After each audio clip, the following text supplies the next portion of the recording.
Hi again.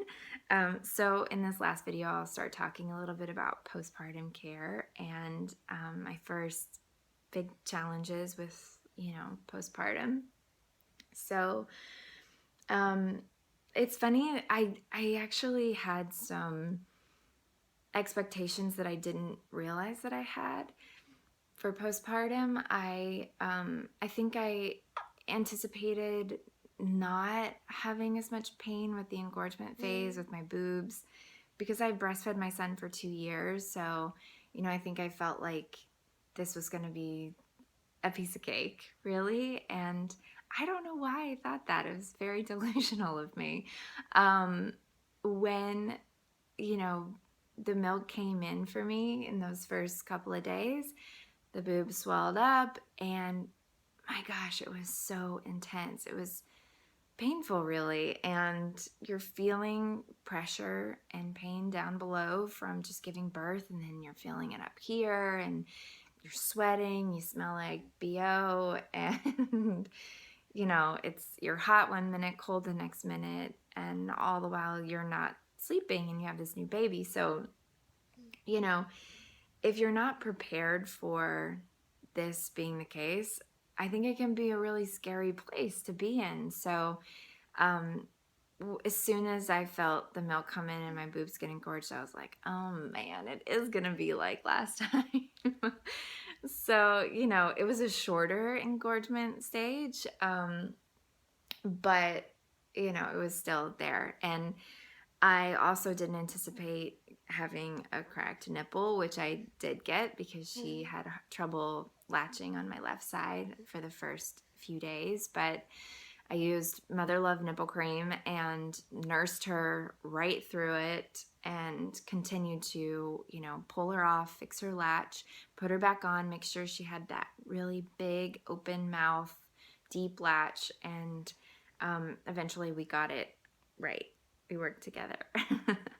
So after that was done, it was more about, the healing process and what that means and what that feels like. And, when you have a toddler at home, it's really different.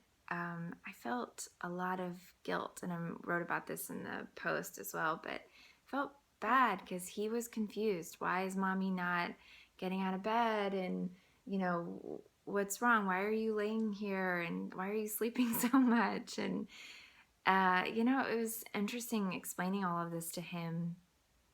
He was he was so prepared for the birth because we had talked to him a lot about what it was going to be like. We showed him videos of births. We showed him his own video of his own birth. And so he was so excited, and it wasn't weird for him. He's a 3-year-old, so he was like, that's so cool. The baby comes out of mama's vagina. And, he was so excited, and that was such a joyful thing. I didn't really prepare him for the aftermath, which was mommy's going to be in bed for a while, and I'm not going to be able to pick you up as much because, I'm going to be in pain or whatever that is. So, so he was confused by that, and oh, I'm sorry. Shh, shh, shh, it's okay. So it kind of made him act out at first, and in a way that he was just wild and needed some time, I think.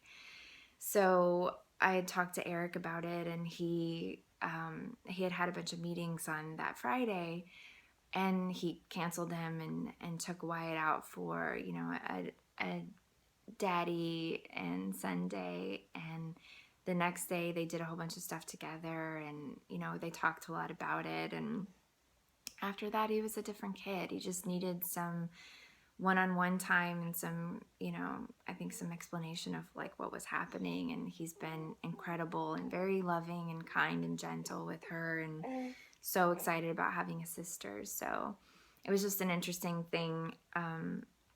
And if you guys have similar situations, or if you have any suggestions too, I'm still in week 2.5, so it would be great to hear any of that. So anyway, I will wrap this up now with there's so much more to cover with postpartum and, you know, postpartum care and taking care of yourself.